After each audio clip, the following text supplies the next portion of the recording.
Tema kita hari ini adalah sosialisasi penerapan new normal. Kenapa kita memberikan sosialisasi ini? Karena dalam rangka persiapan pembelajaran luring. Ya, mungkin di sini adik-adik sudah mendengar akan ada wacana untuk sekolah luring. Ya, ini sudah ditunggu ya. Kita kembali tatap muka, gitu ya. Nah, tujuannya kita memberikan ini adalah untuk mencegah penyebaran novel coronavirus. Ya, namanya cakep ya, novel coronavirus ya. Ini adalah nama si virus COVID-19 yang sedang trending topik ya hari ini. Oke. Kita akan membahas tentang latar belakang, tujuan Pengmas kami, apa itu new normal dan praktek new normal. Mungkin karena ini sudah berjalan 1 tahun ya lebih, adik-adik sudah tahu benar apa itu, pernah dengar juga, pasti sudah menerapkan juga ya apa itu new normal. Nanti mungkin terkait dengan aplikasinya, nanti kita coba bicarakan lebih jauh yang baik dan benarnya seperti apa sih gitu ya. Oke. Yang pertama terkait dengan latar belakang, ya. Kenapa hal ini kami lakukan? Karena kita flashback lagi ya, mungkin sampai saat ini walaupun jumlahnya sudah tidak sebanyak sebelum-sebelumnya, di sini kami punya data awal kali ditemukan adalah 17 November 2019 di Wuhan, Cina ya. Di sini adalah yang pertama kali mengalami diduga terinfeksi COVID-19. Jumlah kasus positif di 1 April 2020 baru sekitar 1.677 orang.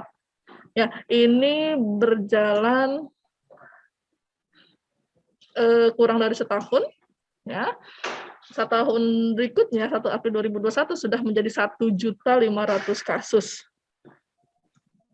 1 Mei 2021 sudah menjadi 1.600.000 dan 12 Juni kemarin sudah menjadi 1.900.000. Dan pasien yang meninggal total sampai 12 Juni ada 52.730 kasus. Kalau kita melihat ini, kenapa akhirnya ini disebut pandemik? Karena kasus yang terinfeksi itu sangat banyak dan cepat, ya, sehingga ini disebut pandemik karena dalam waktu kurang dari 1 tahun sudah bisa menginfeksi 1 juta kasus itu di Indonesia ya. Ini hanya data di Indonesia. Ya, ini hanya data di Indonesia. Di Indonesia saja sudah banyak. Ya, kalau di total di seluruh dunia, awal 1 bulan saja sampai dengan Januari 2020 itu ada 2.000 kasus ya. Dari November ke Januari itu ada 2.000 kasus dan itu luar biasa banyak. Makanya ini di bulan Maret 2021, di Maret 2020 disebut pandemik ya karena memang menginfeksi banyak manusia dan menyebabkan kematian. Ya. Nah ini kasus terbesar di Indonesia, puncaknya adalah ini mah dia nggak ke HP, dia nonton TV. 30 Januari 2021. Ini puncak ya, tertinggi kasus yang ada di Indonesia. Jadi dalam waktu 7 hari ada 12.000 kasus yang terinfeksi. Ya, kesininya sudah mulai menurun. Ya, namun ya sudah hal ini tidak flat ya, hanya menurun sedikit. Ya. Nah, apa sih tujuannya kami memberikan Pengmas, pengabdian masyarakat, khususnya di SMA, karena yang pertama, kami ingin meningkatkan pengetahuan siswa tentang penerapan new normal. Setelah siswa tahu, harapannya bisa memiliki sikap tentang new normal dan perilaku new normal. Dalam hal ini untuk mempersiapkan luring, ya, untuk mempersiapkan sekolah offline, tatap muka kembali. Ya. Ini saya mau coba mengingatkan kembali apa sih itu COVID-19 ya. Ya ternyata COVID-19 adalah penyakit infeksi saluran pernafasan yang disebabkan oleh novel coronavirus atau COVID-19. Ya, di mana virus ini adalah jenis baru, walaupun baru, tapi ini sudah bisa menghebohkan dunia karena kurang dari 1 tahun sudah bisa membuat mayoritas masyarakat dunia terinfeksi dan kebanyakan yang meninggal, gitu ya. Nama virusnya selain novel coronavirus biasanya juga disebut dengan SARS-CoV-2. Ya, ini ditemukan yang sudah pasti diketok palu bahwa ini COVID adalah Desember 2019 dan langsung mengguncang dunia. Ya, yang pertama kali kena adalah di Wuhan, Cina. Ya, selanjutnya ini Januari 2020, 2000 kasus yang terinfeksi di seluruh dunia, sehingga WHO 11 Maret 2020 menetapkan sebagai pandemi COVID-19. Ya, ini kita flashback lagi kenapa akhirnya ini menjadi ramai diperbincangkan ya, dan menjadi pandemik karena ini sudah menyebabkan 2.000 orang terinfeksi dari Desember di kotak palu bahwa ini penyakit baru, Januari sudah 2.000 orang yang terinfeksi. Dalam waktu 1 bulan sudah banyak menyebabkan manusia-manusia di seluruh negara itu terinfeksi. Ya. Ini adalah tanda dan gejala ya. Jika Anda melihat ini mungkin bisa flashback ya, pernahkah mengalami ini ya. Masa inkubasinya setelah terpapar virus itu 3-6 hari atau selambat-lambatnya 14 hari ya, tergantung dari imunitas masing-masing orang ya. Anda baru bisa merasakan gejala-gejala ini ketika masa inkubasinya itu sudah terjadi ya. Anda sudah terpapar itu, virus sudah mulai masuk ke dalam tubuh Anda. Ini hari pertama biasanya kita mengalami demam, setelah batuk. Ada juga yang mengalami mual dan diare sebelum itu. Ya. Ada hari ketiga ada pneumonia, infeksi pada paru. Ya, hari ke-5 sampai 8 sudah mulai kesulitan bernapas, ada sindrom pernafasan akut. Hari ke-9 sampai 15 ada yang kemungkinan masuk ICU. Ya, namun ada juga yang sudah mengalami penurunan gejala batuknya. Hari ke-17 sampai 21 rata-rata pasien sudah mulai sembuh, namun ada juga yang tidak tertolong ya, dirawat 2,5 sampai 3 minggu tapi tidak tertolong. Ya, ini kembali lagi ke masing-masing imunitas dan komorbid yang ada di masing-masing individu. Nah, penerapan kebiasaan baru. Ya, ini adalah salah satu penerapan kebijakan dari pemerintah yang dibuat untuk menyesuaikan pandemik yang tidak usai. Ya, new normal, cara hidup baru adalah cara hidup baru dalam menjalankan aktivitas di tengah pandemik COVID-19. Kondisi yang tidak sadar menerangkan tentang kondisi yang terbentuk akibat lamanya kehidupan sosial masyarakat selama COVID-19. Ini membiasakan, memaksa perubahan perilaku agar mendukung peningkatan derajat kesehatan. Nah, ini mau nggak mau, suka nggak suka, masyarakat sekarang harus mengikuti pola kebijakan yang sudah ditetapkan oleh pemerintah di masing-masing negara, ya, dengan di Indonesia adalah dengan cara hidup baru, ya, new normal. Apa aja sih? Ya, kita sudah dengar ya. Salah satunya adalah menggunakan masker, mencuci tangan, menjaga jarak, ya, mengkonsumsi makanan sehat pastinya. Ya. Nah, ini kenapa kita juga harus menggunakan masker? Ya, menggunakan masker ini kita lakukan saat keluar rumah. Ya. Jadi menggunakan masker saat ini menjadi wajib hukumnya, ya, karena pemerintah daerah dan pemerintah pusat mengeluarkan kebijakan itu agar para masyarakatnya bisa ikut menggunakan masker dengan baik. Selanjutnya mencuci tangan dilakukan untuk membunuh kuman, bakteri, dan virus yang menempel di kulit tangan. Ya, menjaga jarak, memberikan jarak ketika berinteraksi dan tidak berkerumun, mengkonsumsi makanan sehat, meningkatkan imunitas dengan makan sehat dan seimbang. Ini yang pertama terkait dengan penggunaan masker. Ini tujuannya adalah untuk transmisi ya, pertukaran virus tidak terjadi, di mana droplet tidak menyebar ke orang lain, kita tidak menyebarkan droplet ke orang lain, dan kita tidak dapat droplet dari orang lain. Makanya kita menggunakan masker, gitu ya. Gunakan masker dengan baik dan benar agar terhindar dari penyebaran virus COVID-19. Okay. Tata laksana penggunaan masker yang baik dan benar, menurut WHO yang pertama adalah gunakan masker dengan tepat, di mana menutup mulut dan hidung, fiksasi bagian hidung. Ya. Jika Anda menggunakan masker yang ada kawatnya, pastikan terfiksasi di bagian hidungnya. Jadi hidungnya itu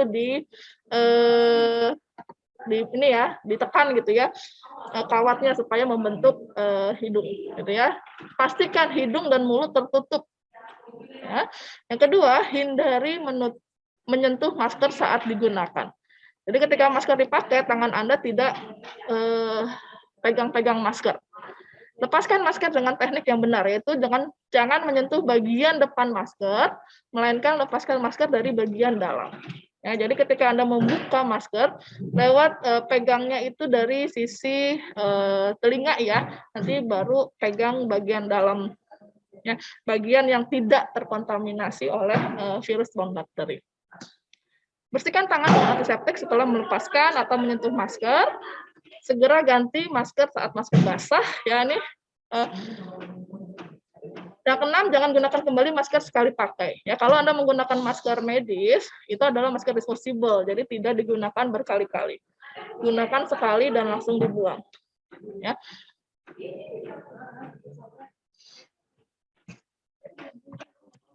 Di sini saya punya video, bisa Anda simak bagaimana cara menggunakan masker medis yang benar. Ya, kita ada dua jenis masker ya, ada masker medis dan ada masker bahan ya.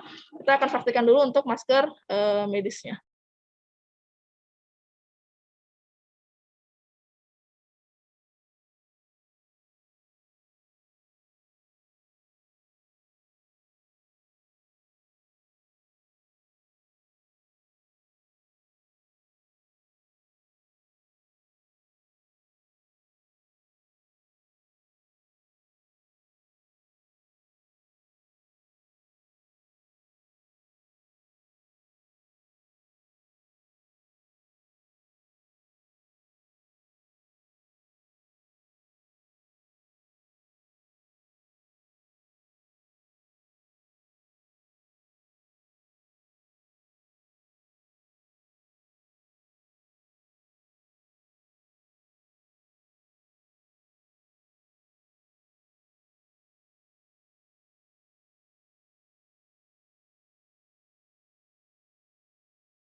Ya.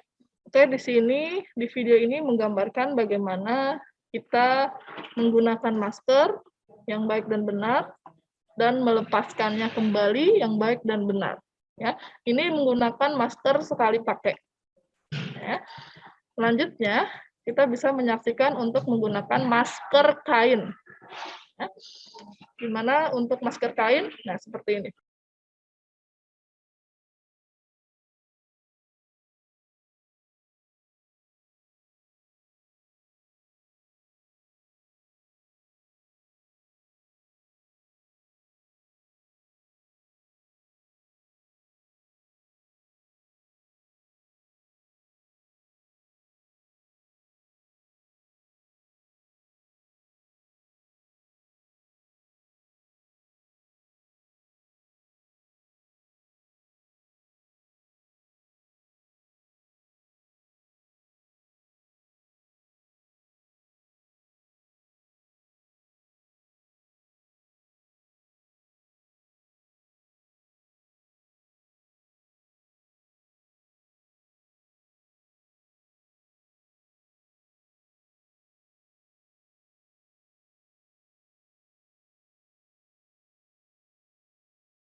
Selanjutnya mencuci tangan. Ya.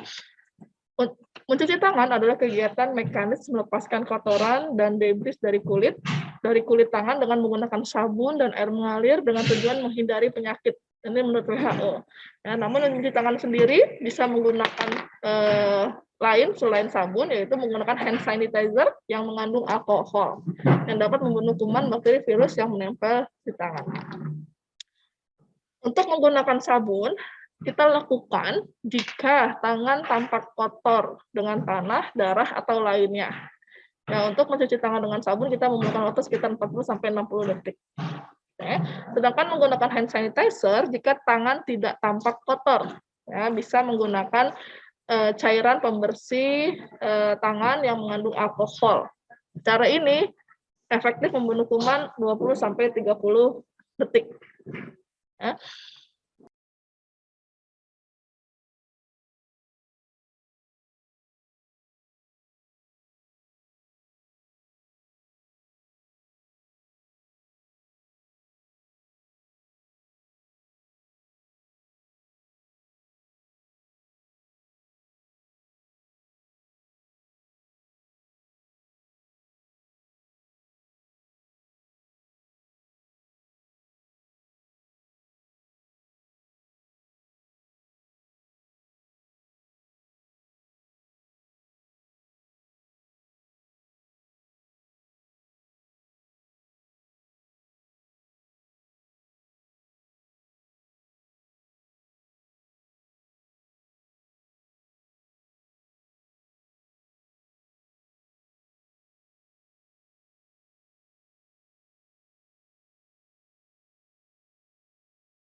Tadi menggunakan sabun, dan ini gambar yang menggunakan alkohol ya atau hand rub. Ya. Caranya sama, yang membedakan hanya pemberian cairannya ya. Ini adalah cairan desinfektan alkohol. Nah, diusap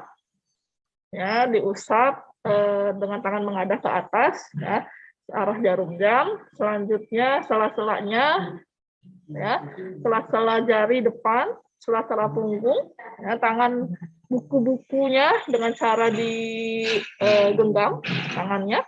Selanjutnya jempol dengan cara diputar, ya, kuku-kuku jari dan tangan sudah bersih. Oke, bisa diperagakan sambil dilihat ya, sambil diperagakan. Nanti kita peragakan bersama di belakang ya. Selanjutnya menjaga jarak. Ya. Di sini adalah memberikan jarak sosial untuk berkomunikasi, ya, agar terhindar dari transmisi droplet. Ya, kenapa kita diminta untuk menjaga jarak? Karena agar droplet itu tidak terjadi, ya, transmisi penyebaran virusnya tidak terjadi, ya. Beberapa rangkaian tindakan Anda lakukan tadi bisa mencegah penyebaran COVID-19, ya. Anda lakukan, Anda terbebas dari virus COVID-19. Oke, terima kasih. Silakan jika ada yang mau didiskusikan.